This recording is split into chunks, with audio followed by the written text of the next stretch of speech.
नमस्कार, आप देख रहे हैं राष्ट्र प्रथम और मैं हूं आपके साथ हिमानी। बुलेटिन में हम खबरों पर विस्तार से डालेंगे नजर, लेकिन उससे पहले एक नजर डालेंगे इस वक्त की सुर्खियों पर। इंडियन एयरफोर्स की ओर से 22 साल पहले जो सपना देखा गया था अब वो पूरा होने जा रहा है। राष्ट्रपति द्रौपदी मुर्मू सोमवार को यानी कि आज से गुजरात के 2 दिवसीय दौरे पर। जम्मू कश्मीर के उधमपुर जिले में 28 और 29 सितंबर को 2 बसों में हुए विस्फोट के मामले में पुलिस ने लश्कर-ए-तैयबा से जुड़े एक पाकिस्तानी आतंकवादी को गिरफ्तार किया गया। उत्तर प्रदेश के भदोही में रविवार शाम भीषण हादसा हो गया। एक दुर्गा पंडाल में आग लगने से अब तक 5 लोगों की मौत हो गई। कर्नाटक के मैसूर में भारत जोड़ो यात्रा के दौरान राहुल गांधी ने बारिश के बीच जनसभा को संबोधित किया।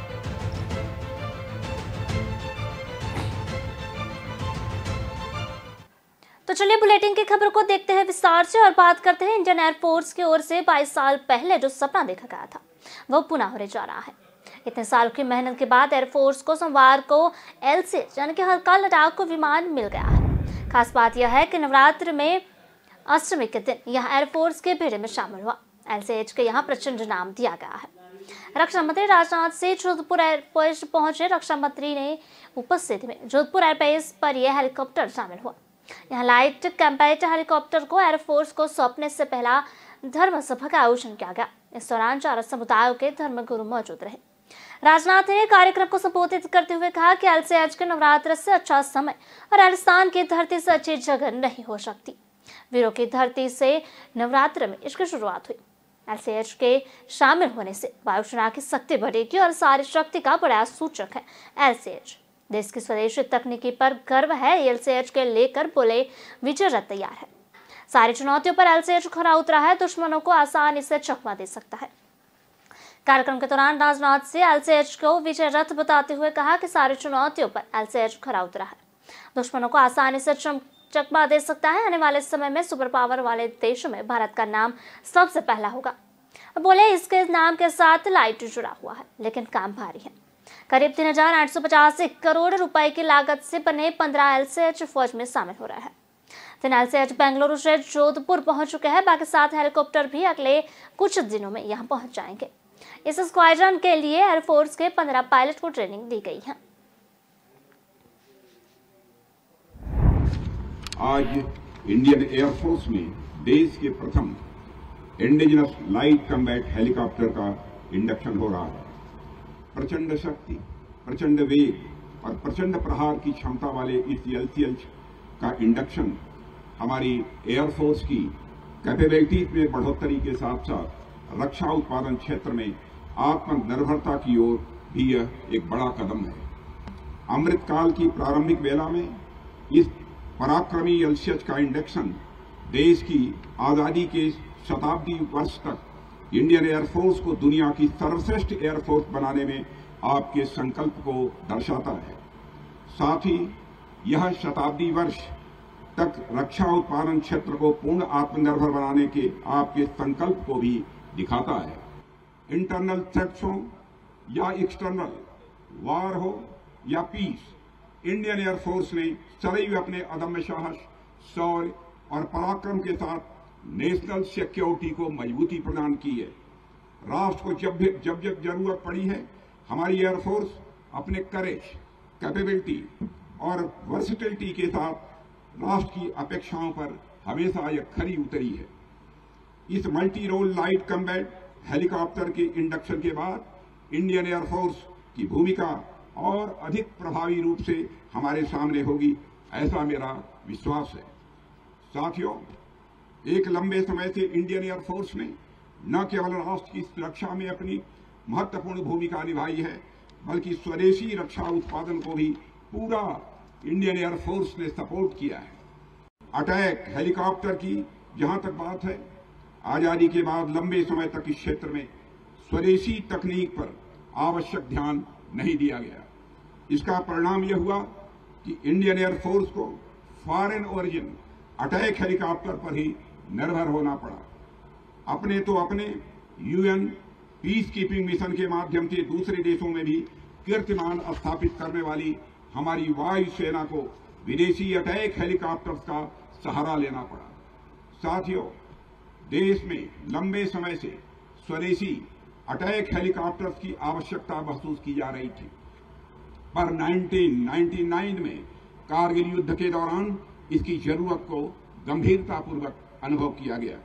तब से लेकर अब तक की यानी 2 दशकों की देश की रिसर्च एंड डेवलपमेंट का प्रतिफल है LCH, और इंडियन एयरफोर्स में इसका इंडक्शन हमारे डिफेंस प्रोडक्शन की राह में एक इम्पॉर्टेंट माइलस्टोन है।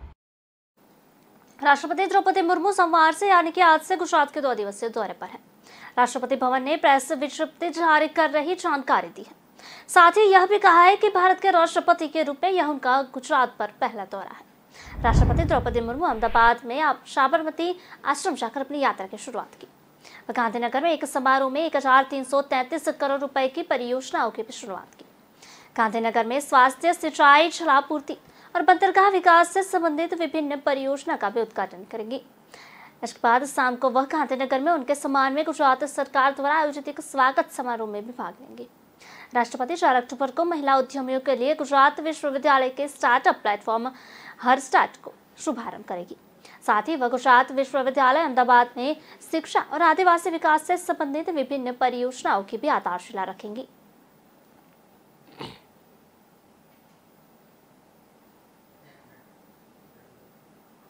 जम्मू कश्मीर के उधमपुर जिले में 28 और 29 सितंबर को 2 बसों में हुए विस्फोट के मामले में पुलिस ने लश्कर-ए-तैयबा से जुड़े एक पाकिस्तानी आतंकवादी को गिरफ्तार किया गया है। आरोपी की पहचान मोहम्मद असलम शेख के रूप में हुई है। उन्होंने कबूल किया कि 28 सितंबर को पाकिस्तानी हैकर मोहम्मद अफीन शूटफ हुबैब के निर्देश पर बस स्टैंड जामनगर में दोनों बसों में IED डाल दिया गया था। अतिरिक्त पुलिस महानिदेशक जम्मू मुकेश ने कहा कि जांच के दौरान क्षेत्र के कुछ संदिग्धों को गिरफ्तार किया गया और विस्फोट के संबंध में कोई सुराग पाने के लिए उनसे लगातार पूछताछ की गई। मोहम्मद अमीन भट्ट इन धमाकों में शामिल है। वह पाकिस्तान में बसा हुआ है। अपने असलम शेख नाम के एक आतंकवादी से सोशल मीडिया ऐप के जरिए संपर्क किया और इस ड्रोन के जरिए 3 बम और 4 IED मुहैया कराए। पकड़ा गया आरोपी मोहम्मद असलम काफी समय से पाकिस्तान स्थित एक हाइटलर के संपर्क में था। जम्मू कश्मीर के पुलवामा में आतंकी हमले में एक पुलिसकर्मी शहीद हो गया। CRPF का एक जवान भी घायल हो गया है। जम्मू कश्मीर पुलिस के मुताबिक यह हमला उस समय हुआ जब पुलवामा में पिंगलान इलाके में CRPF और पुलिस की जॉइंट पार्टी पेट्रोलिंग कर रही थी। हमले के बाद इलाके की घेराबंदी कर दी गई। जम्मू कश्मीर के पूर्व मुख्यमंत्री अमर अब्दुल्ला ने पुलिसकर्मी को मौत पर दुख जताया है।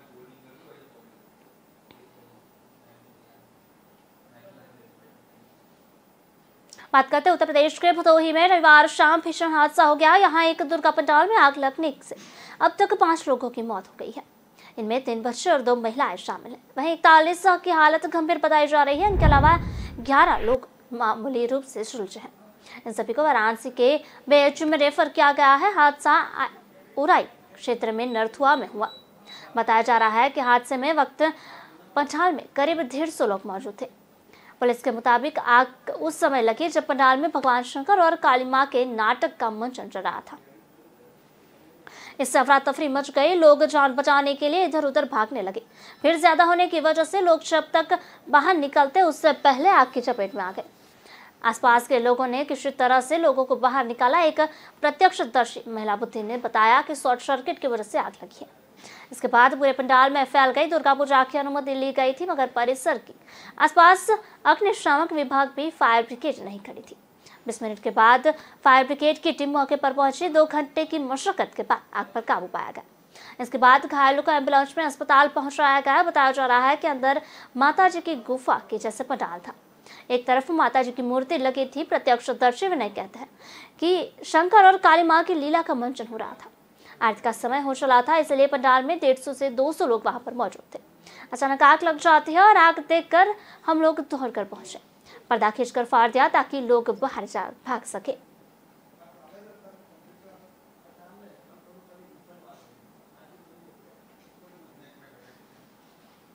कर्नाटक के मैसूर में भारत जोड़ो यात्रा के दौरान राहुल गांधी ने बारिश के बीच जनसभा को संबोधित किया। गांधी जयंती के मौके पर जब पूरे दिन की यात्रा के बाद राहुल गांधी लोगों को संबोधित करने के लिए मंच की तरफ बढ़े तो बारिश होने लगी। इस मौके पर राहुल ने बारिश रुकने का इंतजार नहीं किया और भीगते भागते उन्होंने भाषण जारी रखा। राहुल ने कहा कि चाहे कुछ भी हो जाए, भारत जोड़ो यात्रा का कोई नहीं रोक सकता। हमारी यात्रा का उद्देश्य बीजेपी आरएसएस की फैलाई हुई नफरत और हिंसा को रोकना है। गर्मी, तूफान या सर्दी भी इस यात्रा को नहीं रोक पाएंगे। यह यात्रा नदी की तरह बिना रुके कन्याकुमारी से कश्मीर जाएंगी और इस नदी में आपको नफरत और हिंसा जैसी चीजें नहीं मिलेगी। इसमें सिर्फ प्यार और भाईचारा मिलेगा, जो भारत के इतिहास और डीएनए में है। भाजपा और संघ ने यह चाहे जितनी नफरत फैलाई हो, यह यात्रा उससे रोकेगी और लोगों को फिर से जुड़ने में मदद करेगी। रविवार को दिन की रैली में दौरान राहुल गांधी ने महात्मा गांधी की 153वीं जयंती पर उन्हें श्रद्धांजलि दी।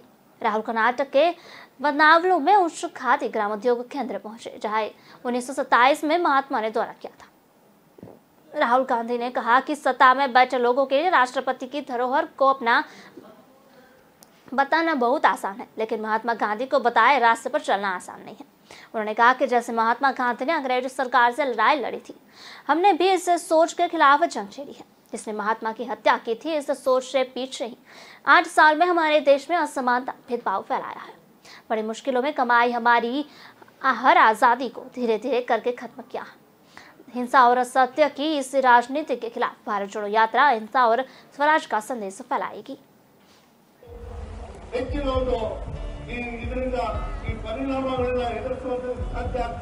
इसलिए हमने भारत जोड़ो यात्रा शुरू की। ಆ ಕಾರಣದಿಂದಲೇ ಜನರು ಧ್ವನಿಯಾಗಿ ಭಾರತ ಜೋಡೋ ಯಾತ್ರೆಯನ್ನು ಕೈಗೆತ್ತಿಕೊಳ್ಳುತ್ತಾರೆ। हम हिंदुस्तान को जोड़ेंगे और ऐसे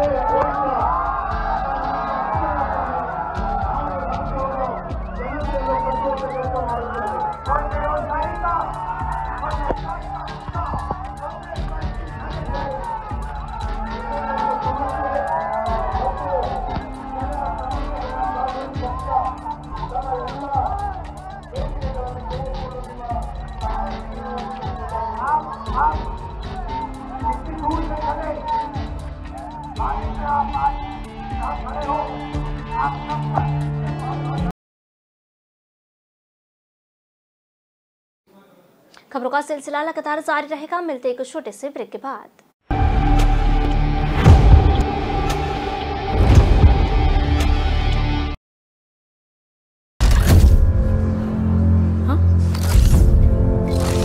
हेलो लेडीज। नील,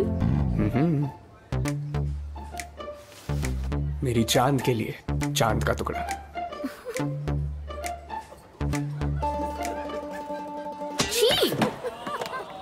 सो चीजी नील, यंग रोमांस है हमारा, कुछ हटके, कुछ अलग करके दिखाओ यार। एक्सक्यूज मी, कुछ अलग देखना है? आपके Amazon शॉपिंग ऐप में है मिनी टीवी। यहाँ मिलेंगे अतरंगी शोज, वो भी free. Amazon mini TV. Young जनता को यही मानता। थोड़ा स्पेस मिलेगा?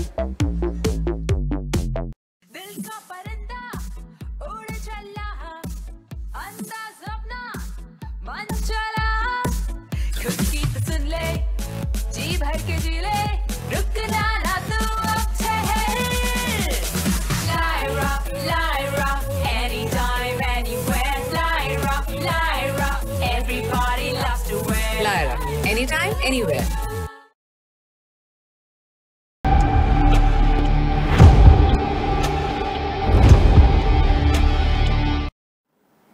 ब्रेक के बाद आपका स्वागत है। बुलेटिन में बढ़ते हैं आगे की खबर की ओर। बात करते हैं कांग्रेस अध्यक्ष पद के लिए वरिष्ठ नेता मल्लिकार्जुन खड़गे और लोकसभा सांसद शशि थरूर के बीच मुकाबला होना है।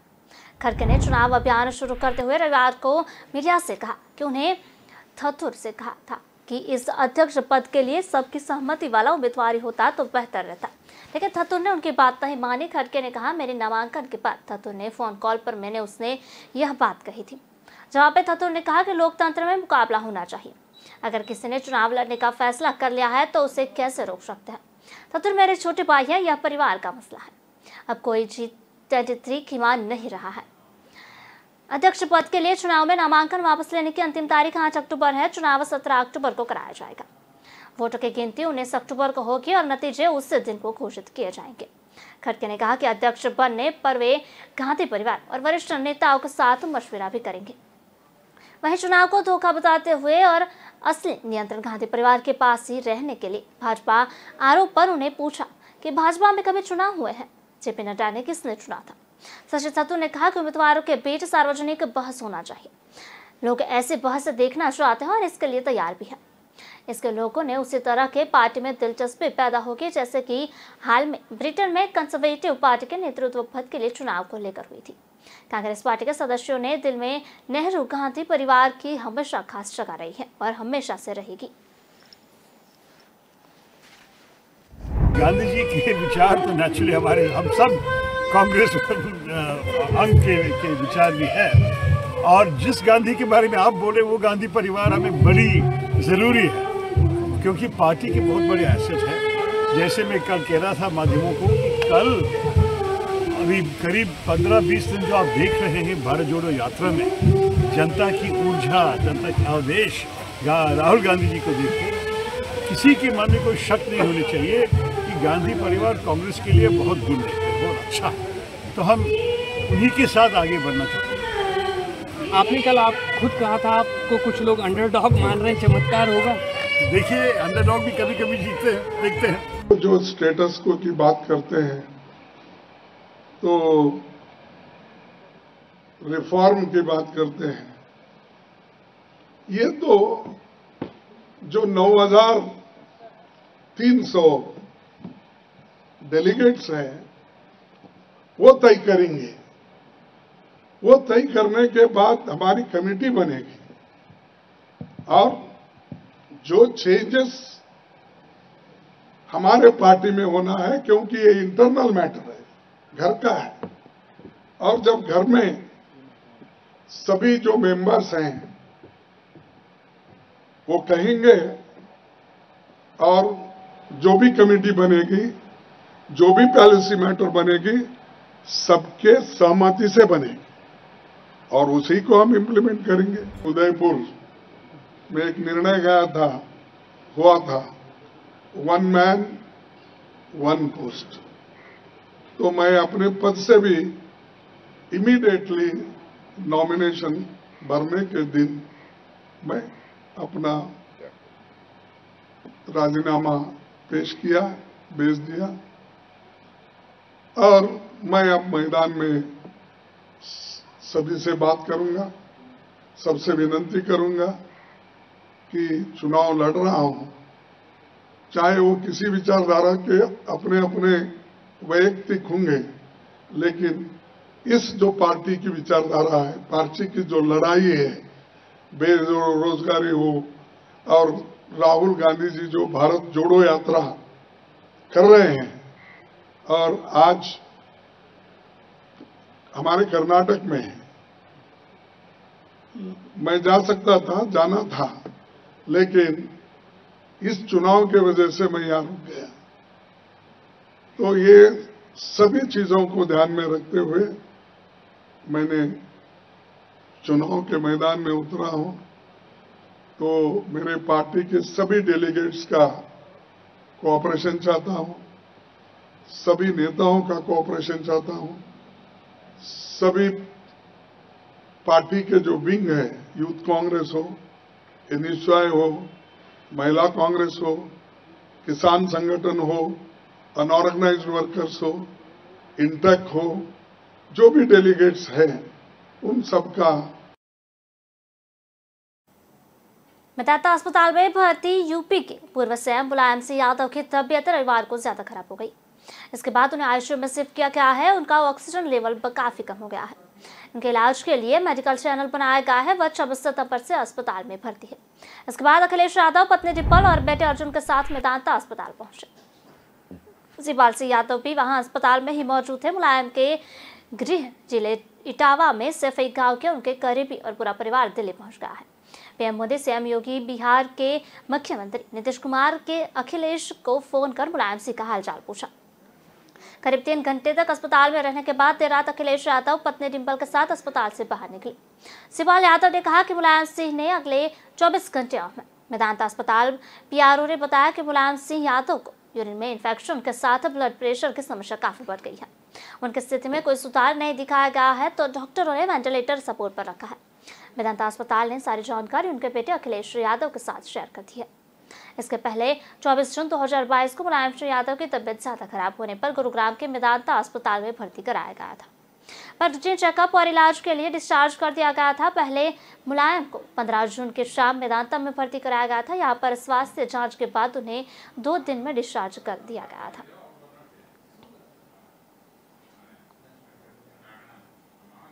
इंदौर क्राइम ब्रांच ने जीसस सीकलीगर से 2 जिंदा कारतूस बरामद किए हैं। उन्हें पूछताछ में चौंकाने वाला खुलासा किया है।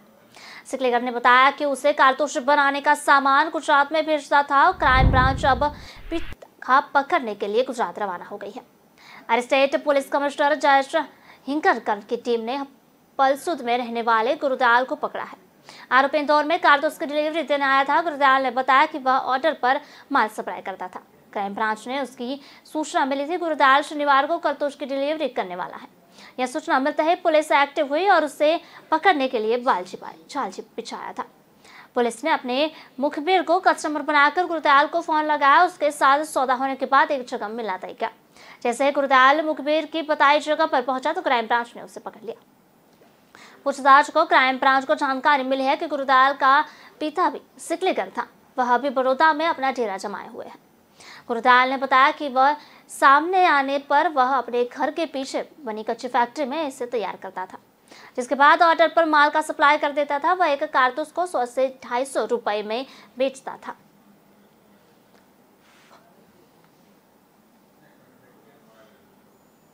बात करते हैं गुजरात में वडोदरा जिले में सावली शहर में धार्मिक झंडा लगाने को लेकर 2 गुट आपस में भिड़ गए और पथराव किया। इस मामले में 36 लोगों को गिरफ्तार किया गया है। एक पुलिस अधिकारी ने यह जानकारी दी है। सावली थाने में एक अधिकारी ने बताया कि यह घटना शनिवार रात उस समय हुई जब लोगों के एक समूह ने धामी जी का डेरा इलाके में बिजली के खंभे पर अपने झंडे के साथ एक धार्मिक झंडा लगाने की कोशिश कर दूसरे समुदाय के लोगों को समक्ष आपत्ति जताई। पुलिस उप निरीक्षक AR बहिता ने कहा कि दोनों समुदायों ने एक दूसरे पर पथराव शुरू किया। कोई भी घायल नहीं हुआ है, लेकिन दंगाइयों ने कहा कि वाहन और एक दुकान को क्षतिग्रस्त कर दिया। मेहता ने बताया कि शनिवार देर रात दोनों समूह ने एक दूसरे के खिलाफ प्राथमिकी दर्ज कराई। उन्होंने कहा कि 33 लोगों के खिलाफ विभिन्न धाराओं में मुकदमा दर्ज किया गया है। उन्होंने कहा कि अब तक दोनों समुदायों में 36 लोगों को गिरफ्तार किया गया है और तथा क्षेत्र में सुरक्षा बढ़ा दी गई है।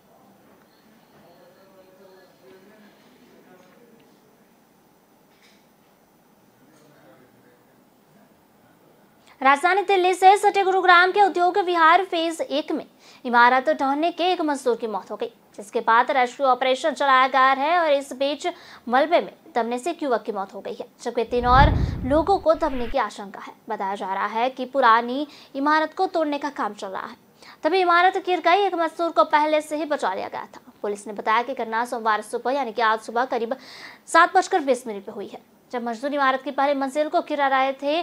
पुलिस के मुताबिक घटना में 4 मजदूर फंस गए हैं, जिनमें से 2 को बचा लिया गया है। DCP वेस्ट दीपक सहारण ने बताया कि यहां सारी टीम मौके पर तैनात है।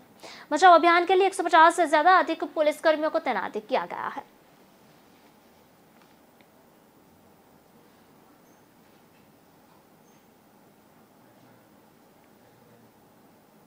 भारत के एयर स्पेस से गुजर रहे ईरानी विमान में आज बम की सूचना से हड़कंप मच गया है। मीडिया रिपोर्ट्स के मुताबिक पहले इस ईरानी विमान ने दिल्ली और जयपुर में लैंड की परमिशन मांगी थी, लेकिन भारत सरकार ने अनुमति नहीं दी। यह विमान ईरान से चीन जा रहा था। बम की जानकारी मिलने के बाद इसकी निगरानी के लिए एयरफोर्स के सुखोई फाइटर जेट लगाए गए। इन फाइटर जेट्स ने पंजाब और जोधपुर एयरबेस से उड़ान भरी थी। जेट्स ने इसे एक्सोट करे हुए भारतीय सीमा से बाहर छोड़ दिया। ईरानी विमान भारतीय एयर स्पेस से जुड़ा हुआ होता है और म्यांमार और फिर चीन की तरफ बढ़ जाता है। जयपुर एयरपोर्ट के डायरेक्टर ने बताया कि विमान को जयपुर में उतरने के लिए पायलट ने जयपुर ATC से कोई संपर्क नहीं किया। उधर जांच एजेंसियां इस बात की जांच कर रही है कि कहीं ये फेक कॉल तो नहीं था। फ्लाइट ट्रैकिंग वेबसाइट फ्लाइट डार ने मुताबिक यह विमान ईरान के तेहरान से चीन के जा रहा था। यह विमान महान एयर था। एक रिपोर्ट के मुताबिक बम की धमकी के बारे में सुबह 9:20 पर एक कॉल आई थी। दिल्ली हवाई अड्डे पर अधिकारियों को तुरंत अलर्ट रखा गया, लेकिन तकनीकी कारणों से अनुमति नहीं दी गई और विमान को जयपुर डायवर्ट किया गया। पॉलिटिकल क्राइसिस का दौर कुछ हल्का होते ही सीएम अशोक गहलोत राजस्थान में 7 और 8 अक्टूबर को होने जा रही इवेंट राजस्थान समिट की तैयारियों में जुट गए। जयपुर के सीतापुरा में होने वाले इस समिट में सरकार ने 10 लाख करोड़ रुपए का इन्वेस्टमेंट का टारगेट भी रखा है। जानकारी के मुताबिक अब तक 10.5 लाख करोड़ रुपए से ज्यादा प्रपोजल सरकार को मिल चुके हैं। सीएम गहलोत ने प्रदेश में 1 लाख करोड़ रुपए से ज्यादा इन्वेस्टमेंट को प्रमोशन के लिए 32 प्रोजेक्ट को कस्टमाइज पैकेज की मंजूरी दी है। इससे प्रदेश में 32,000 से ज्यादा लोगों को रोजगार मौके मिलेगा। बैठक में अप्रूव किए गए प्रस्ताव में प्रमुख रूप से रिन्यूएबल एनर्जी सेक्टर में Azure power private limited, ReNew power private limited, plastic and glass manufacturing में Asahi India glass limited, electric vehicle sector में Hero electric, Okaya EV private limited के अलावा कपड़ा, mines and minerals, food and beverages, हेलिडेक्टिव cement, auto component और agriculture agro processing के project को board ने मंजूरी दी है। भारत के प्रमुख इंडस्ट्रियलिस्ट अंबानी और अडानी ग्रुप भी राजस्थान में रिन्यूएबल एनर्जी सेक्टर में बड़ा इन्वेस्टमेंट करेंगे। प्रदेश में करीब 1 लाख करोड़ रुपए इन्वेस्टमेंट के लिए मुकेश अंबानी की फर्म रिलायंस न्यू सोलर ने राजस्थान सरकार से करार किया है। अडानी ग्रीन एनर्जी ने 60,000 करोड़ रुपए के एनर्जी प्रोजेक्ट लगाने के लिए इच्छा जताई है।